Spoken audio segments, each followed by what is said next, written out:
பெரியவர் சரணம். இன்னைக்கு மே 15 பெரியவர் இங்க இருக்காரு.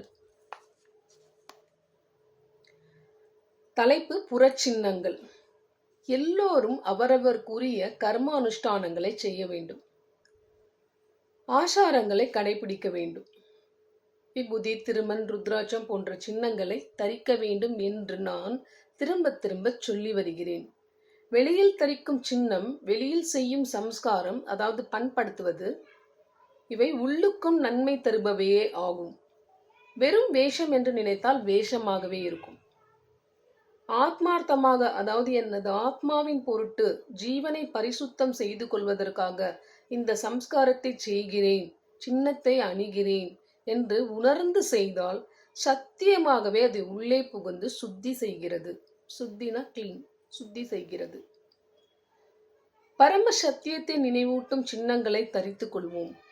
கெட்ட வழியில் போகாமல் தடுக்கும் நல்ல கர்மங்களை அனுஷ்டிப்போம்.